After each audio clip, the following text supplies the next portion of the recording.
here. My name is Jen and I'm a stay-at-home mom of two, currently expecting my third kiddo. And today we're just doing some snack prep for the week. This is very simple.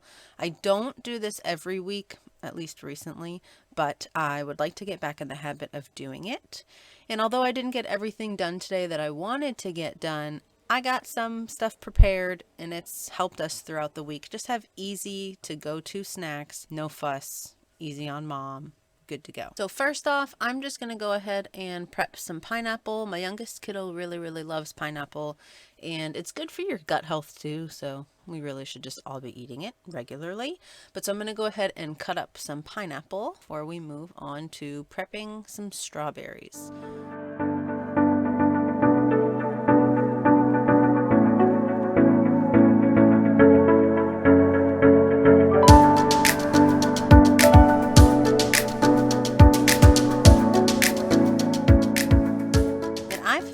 That the best way for me to prep strawberries in my house is to just wash them and then put them in these containers. I got these off of Amazon. I'll link them below because I really have loved them. They come in a set, I believe it's 5 or 6 of them, different sizes, and they've worked great for us. But so for prepping our strawberries, I really just tend to wash them, let them dry a little bit, put a paper towel in the bottom of the container, and then put them in the container and put them in the fridge like that. Do what works for you, but this is just the way that I find works best for my family. If I cut them up, they just tend to get a little soggy or not great, so I just kind of leave them whole, and then when we want them I just cut the tops off and dice them up then. Next up, I'm just going to go ahead and make a pasta salad. This is really easy. Obviously, you just cook a box of pasta and put whatever you want in it. I don't know if I ever really make the same pasta salad but I just use whatever ingredients we have on hand. So on this day I had some peppers that needed to be used up. I always have red onion because I absolutely love it. We had some wheat pasta, so I figured, yeah, I'll make it with that. That'll work. And then at the end, I decided I'm going to go ahead and use up the feta cheese that we have because we love feta. So I figured I might as well go ahead and throw that in because that's one of my favorite things to put in pasta salad.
And so while the pasta's cooking on the stove, I'm going to go ahead and get started on some dairy-free chocolate chunk cookie bars.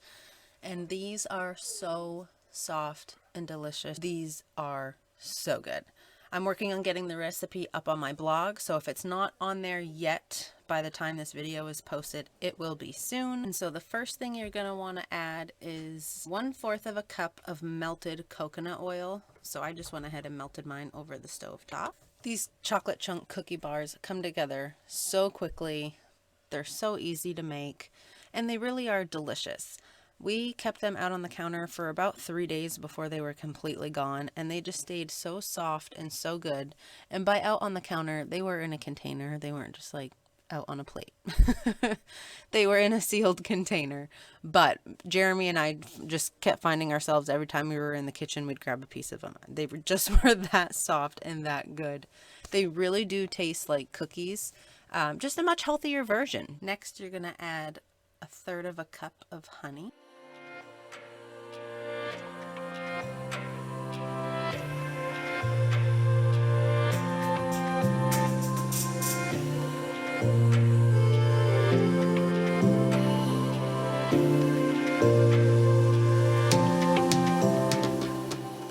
One teaspoon of vanilla extract.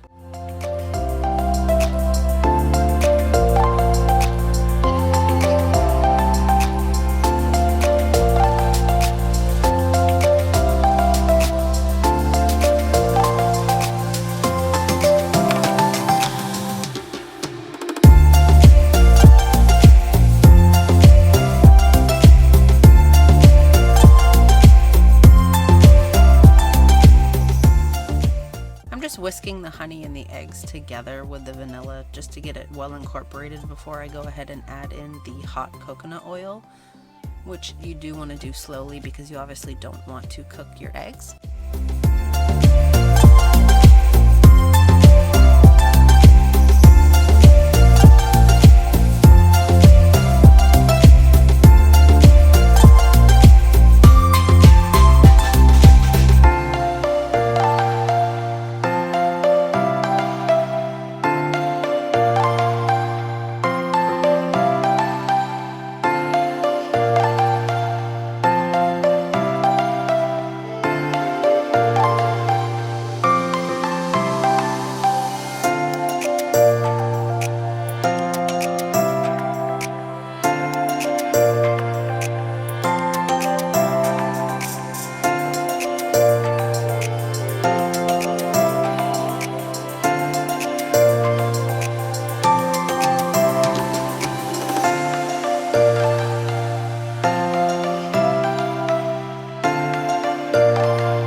Next up, you're going to add 3/4 a cup of coconut flour.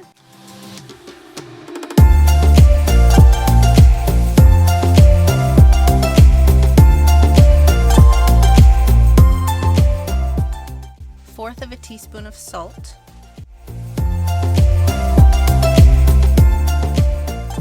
Half a teaspoon of baking soda.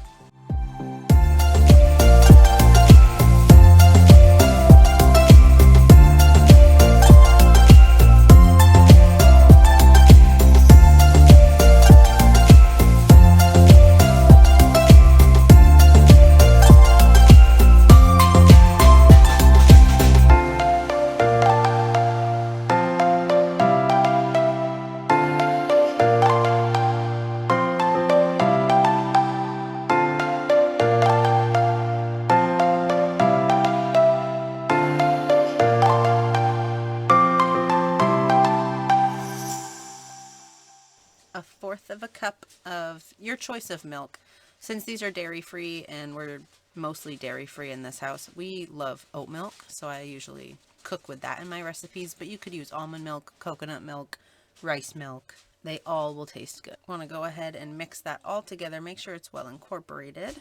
And once everything's combined, you want to go ahead and add a 1/2 a cup of chocolate chips. I did half and half with this. I did a little, like probably a 1/4 of a cup of mini chocolate chips, and then I had chocolate chunks, so I just went ahead and added a bunch of those. So you can do a 1/2 a cup to 1 cup of your choice of chocolate, whatever you want. I use semi-sweet chocolate, but dark chocolate would be good, milk chocolate would be good. Chocolate is chocolate, am I right?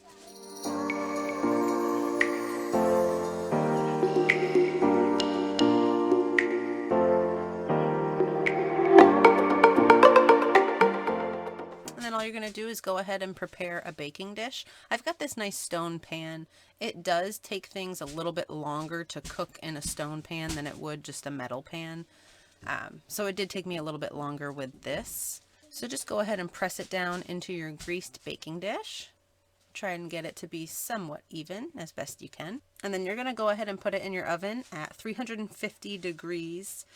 Depending, like I said, depending on your pan, this could take anywhere from 20 minutes to 30 or 35. I believe in this pan on this day, it took me about 30 to 35 minutes to get them cooked all the way. And remember, the best cookies come out, you take them out when they look just a little underbaked, because once you pull them out of the oven, they're going to continue to cook for a few minutes on the pan. So go ahead and pull those out of the oven when they look a little bit underbaked, but they are set. Now, while I've got the cookie bars baking in the oven, I'm going to go ahead and drain the pasta since it's finished cooking, and then I'm going to give it some time to cool down before I go ahead and add all of my vegetables and cheese that I mix into it. And then I'm going to go ahead and get started on making a pasta salad dressing. This is also a recipe that I have up on my blog, jshandell.com. It's linked below. And this recipe it's pretty versatile. I mean, you can switch up the ingredients a little bit, use what spices you want, but it's good for pasta salad. It'd be great on salad, whatever you want to use it on. I'd go ahead and give it a try. It really is that good.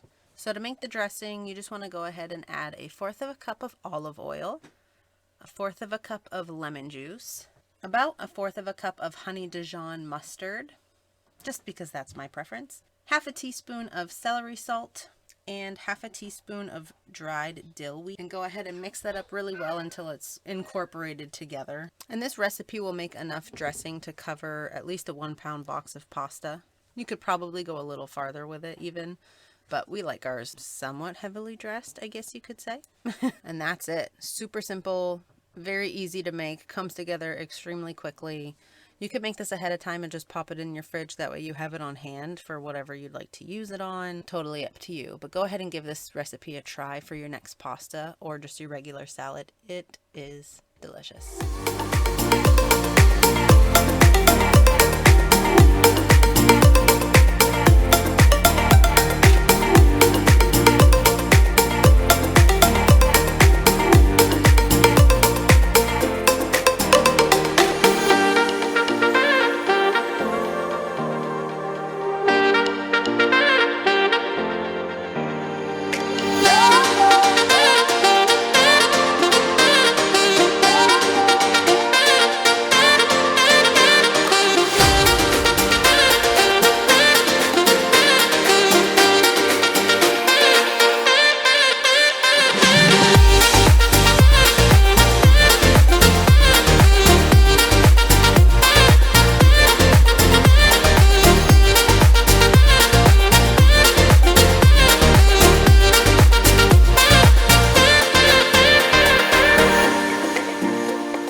Next up, I'm going to go ahead and throw together some energy balls.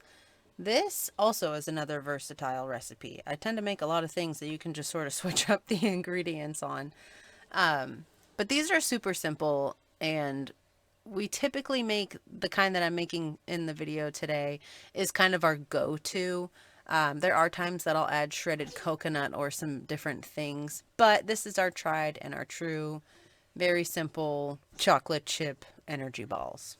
This is a recipe that I do have up on my blog, so you can head over there and grab it. First thing you want to do is add 2 cups of oats to a stand mixer or just a mixing bowl. I use the stand mixer because it's just easier on me. Next up, go ahead and add 1/2 cup of ground flax. And you can see I ran out here, so I had to go to my backup stash. But if all you have is just regular flax seeds, you can go ahead and toss those in a blender, grind it up yourself. If that's something you prefer to do, you can go ahead and do that. I buy it already ground. Then you're going to go ahead and add anywhere from 2 tablespoons to 1/4 cup of chia seed. If you add too many, then you're going to have to add more peanut butter and honey to make sure it all holds together nicely. So I stick to 2 to 3 tablespoons. Sometimes I'll go up to 1/4 cup. Then you want to add 1 cup of peanut butter. As you can see, I'm not measuring this. I'm just guesstimating.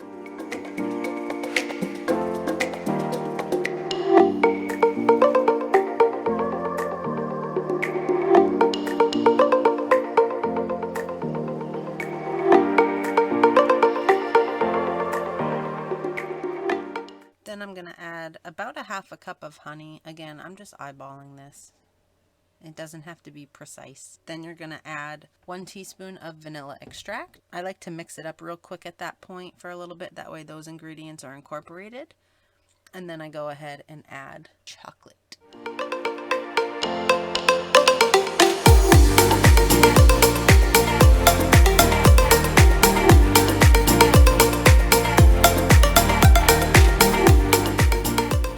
So I'm adding about a half a cup of mini chocolate chips. I find that the mini ones work best because it's easier. The size of the energy balls, I use a pretty small cookie scoop to get them all relatively the same size. So I find that the mini chocolate chips just work best for us. Go ahead and give that a good mix to get it all incorporated together nicely. Make sure it's sticking, it's clumping well together. I like to use a cookie scoop to get these all out. They come out around the same size, and I don't have to get my hands super dirty. I'm not sitting there reaching into a bowl basically of peanut butter and rolling them out. So a cookie scoop is just a quicker, simpler way for me not get my hands as dirty but get the job done. We don't care if they're in perfect little circles. And I like to store these in our fridge, and I do it on just a little piece of parchment paper. If you have wax paper, that works great too. I just like to line the container with that. That way the energy balls aren't sticking to the container itself. And these are just a nice little treat to have. Something that's already made, it's in the fridge. When the kids are saying, I'm hungry, I want a snack, I go get a few energy balls. They'll go right in the fridge. They'll lift the top. They'll grab a couple of them. And they're on their way. And I don't have to feel super guilty about it. You know, it's not just more prepackaged crap.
Now that the cookie bars are done, I'm going to go ahead and just cut those up and put those in a storage container. You can see Jeremy standing there just waiting until I let him dive into these.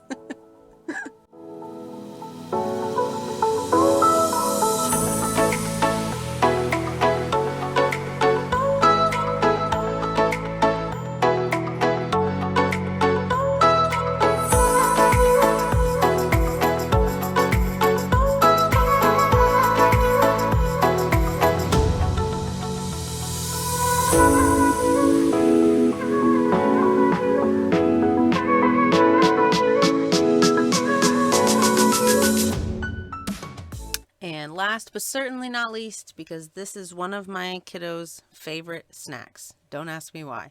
Hard-boiled eggs. So easy.